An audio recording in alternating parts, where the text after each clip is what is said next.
எல்லாருக்கும் வணக்கம். எழுத்தாளர் ராஜம் கிருஷ்ணன் அவர்கள் எழுதிய பெண் குரல் கதை கேட்டுக்கிட்டு இருக்கீங்க. இன்னைக்கு பாகம் 5. சுசிலா ராமநாதனுடைய அறை பட்டுவின் குழந்தை பேற்றுக்காக ஒதுக்கப்பட்ட பிறகு அந்த அறையில் ஒரு நாள் சுசிலா தூங்கிக்கிட்டு இருந்தா. அப்போ அவளுக்கு ஒரு கனவு வந்துச்சு. கனவுனா, ஒரு 2 அன்பான கைகள் அவளை வா வா நான் உன்னை தாங்கிக்கிறேன் அப்படின்னு கூப்பிடுற மாதிரி இருக்கும். இவளும் ஆசையா அதை பிடிச்சுக்கிட்டு போறப்ப அது அப்படியே ஒரு பேய்க்கரை மாதிரி மாறி அவளை பிடிச்சு இழுக்கிற மாதிரி இருக்கும். உடனே கையை பறிச்சு விட்டுட்டு தள்ளி விட்டுட்டு அவ விலக்கிக்கிட்டு அதுல இருந்து விலக்கிக்கிறதுக்காக போராடுவா. அப்படி அவ அந்த கனவுல அவ இருக்கும் போதே நினைவுல ராமநாதன் அவளுடைய முகத்தை அப்படியே தூக்குவாரு. அவ அந்த கனவுல செய்யற மாதிரியே கையை அப்படியே அவளோட பலம் மட்டும் கொண்டு தள்ளி விட்டுருவா. உடனே போ போ அப்படின்னு தள்ளி விடுவா. அப்ப அவன் ராமநாதன் சொல்லுவாரு, நீ சுசி நான் தான் நீ கனவு காண்கிறியா அப்படின்னு. அவளுக்கு ஓரளவுக்கு நினைவு வந்துரும். ஆனாலும் அவர் மறுபடியும் தூக்க வரப்போ என்ன தொடாதீங்க, வெளியே போங்கன்னு அவ அப்படி கத்தி அவர் பயந்துருவாரு. அவர் வேகமா அவளை பிடிச்சு வெளியே தள்ளிடுவா. அவரும் போயிடுவாரு. அவ தள்ளினதுக்கு அப்புறம் தான் தெரியும் அவளுக்கு கனவும் நனவும் கலந்த ஒரு நிலையில இருப்பா. ஆனா எந்திரிச்சு தள்ளினதுக்கு அப்புறம் அவ நினைவோட தான் செஞ்சிருக்காங்கிறது அவளுக்கு தெரிஞ்சிரும். அவளுக்கே கஷ்டமா இருக்கும். ஆனா அது அவளை அறியாம அது நடந்துரும். அதுக்கப்புறத்துல இருந்து அவர் அவள்கிட்ட இருந்து விலகியே தான் இருப்பாரு. தனிமையில கூட அவர்கிட்ட பேசுறதே இல்லை. பொது இடத்துல எல்லாரும் பேசுறப்போ ஒரு ரொம்ப சர்வசாதாரணமா ஒண்ணுமே நடக்காத மாதிரி ரொம்ப சர்வசாதாரணமா யார்கிட்டயோ பேசுற மாதிரி அவரு நேராவே பேசிடுவாரு. அவ்வளவுதான் அவங்களுக்குள்ள இருந்த இது. இப்படியே 6 மாசம் ஓடி போச்சு. சரி, ஒரு மாசம் அம்மா வீட்டுக்கு போயிட்டு வரலாம், எல்லாத்தையும் அம்மா கிட்ட சொல்லணும் போல அவளுக்கு இருந்துச்சு. என்ன காலையில இருந்து ராத்திரி வரைக்கும் வேலை வாங்குறாங்க, எனக்கும் என் கணவருக்கும் எந்த ஒட்டு உறவு எதுவுமே இல்லை அப்படிங்கறத சொல்லணும் போல இருந்துச்சு.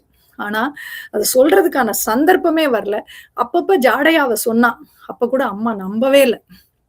என்ன நீ இங்கேயே ஒரு வேலையும் செய்ய மாட்ட, மாமியார் வீடுனா 4 வேலை தான் இருக்கும் பாரு, உங்க அக்கா ஜகத்துவ பாரு, சாணியெல்லாம் அள்ளி கொட்டிக்கிட்டு இருக்கா. ஆனா நீ இந்த வேலைக்கெல்லாம் அவங்க சென்னையில அப்படி உன்னைய வச்சிருக்காங்க, நீ எல்லாத்துக்கும் குற்றம் சொல்லிட்டே இரு அப்படின்னு சொல்லிட்டா. அவர் தங்கம் உன்னை அப்படி தாங்குறாரு, நீ இப்படியே எல்லாத்துக்கும் குற்றம் சொல்லிக்கிட்டே இருக்கேன்னு சொல்லி அவளோட வாயை மூடிடுவாங்க அவளுடைய அம்மா. அப்பயும் அவளுக்கு அவர் மேலதான் கோவமே வரும். ஏன்னா வெளியே அன்பா இருக்கா மாதிரி நடிச்சுட்டு உள்ள எதுவுமே இல்லாம சலனம் இல்லாம அவர் எப்படித்தான் இருக்காரோ அப்படின்னு அவளுக்கு கோவம் வரும். அப்ப நினைப்பா, ஜகத்து அக்கா கூட அவங்க கணவர் அம்மா பிள்ளையா இருக்காருன்னு அப்பப்ப அழுதுருக்கா. அப்ப கூட 4 பேர் ஆறுதல் சொல்லியிருக்காங்க. ஆனா எனக்கு இந்த குடும்பம் ரொம்ப நல்ல குடும்பம், கணவர் ரொம்ப நல்லவரு அப்படிங்கிற அந்த பிம்பத்துக்குள்ள நான் மாட்டிக்கிட்டு மூச்சு விட முடியாம நான் கஷ்டப்படுறேன். நான் சொல்றது கூட யாரும் நம்ப மாட்டேங்கிறாங்க. எனக்கு என்னுடைய கவலையை சொல்ல கூட ஒரு வெளி இல்லாம இருக்கு. அதுக்குள்ள நான் நெருக்கிக்கிட்டு இருக்க மாதிரி இருக்கு அப்படின்ற மாதிரி அவ உணர்வா.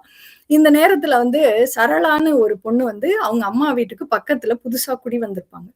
அந்த பொண்ணு பாட்டு டீச்சர். அவங்க அந்த பள்ளிக்கூடத்துக்கு பாட்டு டீச்சரா வந்திருப்பாங்க. அம்மா சரளாவ கிட்ட சுசிலாவை அறிமுகப்படுத்தி, இவளும் பாடுவா அப்படின்னு. ஆமா, சுசிலா 5 வருஷம் பாட்டு கத்துக்கிட்டு இருக்கா, அருமையா பாடுவா. பாடு அப்படின்னா அப்படி பாடுவா, தேனா இருக்கும். ஆஹா, எவ்வளவு நல்லா பாடுற, நீ தினம் சாதகம் பண்ணினா பெரிய பாடகியா வரலாம் அப்படின்னு சரளா சொல்லுவா. அப்ப அம்மா வீட்டுல இருக்கப்போ சரளாவோட சேர்ந்து அவ அவ்வளவு நாள் மறந்திருந்த அந்த பாட்டை அவ பாடி பாத்துக்கிட்டே இருப்பா. இந்த நேரத்துல மாமியார் வீட்டுல இருந்து ஒரு கடிதம் வரும். கணவர்கிட்ட இருந்துதான், நாங்க எல்லாரும் கோடை விடுமுறைக்கு ஊட்டிக்கு போறோம், நீயும் வரணும், உடனே வா, 4 வரியில எழுதியிருப்பாரு. அப்பா அம்மாவுக்கு பிடிபடாது. ஐயோ, ஊட்டிக்கு போறோம்னு கணவர் நம்ம மகளை கூட்டிட்டு போகணும்னு நினைச்சிட்டாரு அப்படின்ட்டு. என்னமோ இவ ஏதோ மகாராஜாவுக்கு வாக்கப்பட்டு மகாராணி ஆனது போல அவங்க அப்படியே துள்ளி குதிப்பாங்க. இவளுக்கு தானே தெரியும், மலைவாசம் அனுபவிக்க போகும் மகாராஜாவுக்கும் ராணிக்கும் வேலைக்காரியா நான் போறேங்கிறது எனக்கு தானே தெரியும் அப்படின்னு அவ நினைச்சுக்கிடுவா. வேற வழி இல்ல, திரும்பி போயாச்சு. நேரடியா ஊட்டிக்கு போறதுக்கு முன்னாடி பெங்களூர், மைசூர் எல்லாம் சுத்தி பார்த்துட்டு நம்ம ஊட்டிக்கு போலான்னு முடிவு பண்ணுவாங்க. அதான் மைசூர்ல சுசியோட அத்தை இருக்காளே, ரொம்ப நாளா வர சொல்லிட்டே இருக்கா, நம்ம அங்க போலாமே அப்படின்னு. ஆனா முதல் தடவை அத்தை வீட்டுக்கு போனப்பவே இனிமே இங்க வரவே கூடாதுன்னு அவ முடிவு பண்ணிருப்பா. ஆனா நம்ம முடிவு பண்றதுலாம் நம்ம கையிலயா இருக்கு. அவ போகவே கூடாதுன்னு நினைச்ச இடத்துக்குதான் அவளை கூட்டிட்டு போவாங்க.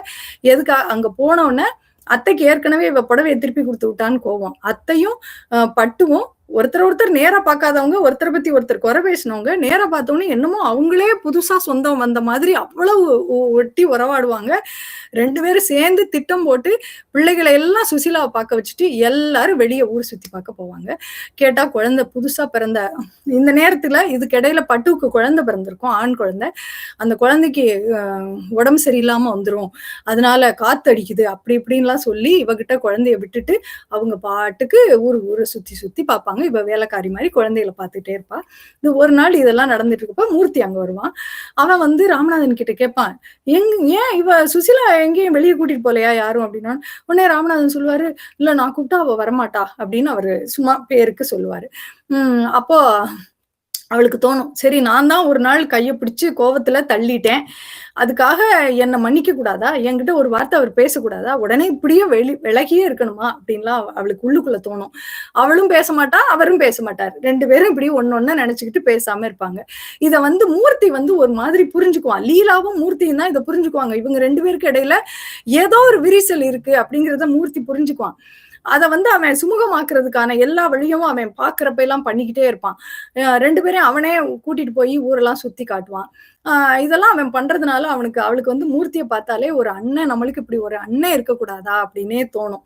அவனும் வந்து இவள ஒரு தங்கச்சி மாதிரியே தான் நெனப்பான். ஏன்னா மூர்த்திக்கு ஒரு தங்கச்சி இருந்து அது வந்து குழந்தை பிறக்கிறப்ப அந்த பொண்ணு இறந்து போயிடும். அதனால அவள வந்து சுசீலாவ தங்கச்சி மாதிரி இவள் சந்தோஷமா இருக்கணும் அப்படிங்கிறதுக்கான எல்லா முயற்சியுமே மூர்த்தி பண்ணுவான். சரி, மைசூரில் மூர்த்தி காப்பாற்றிட்டான். ஊட்டியில் என்ன நடக்க போகுது? அடுத்த பாகத்தில் பார்ப்போம். நன்றி.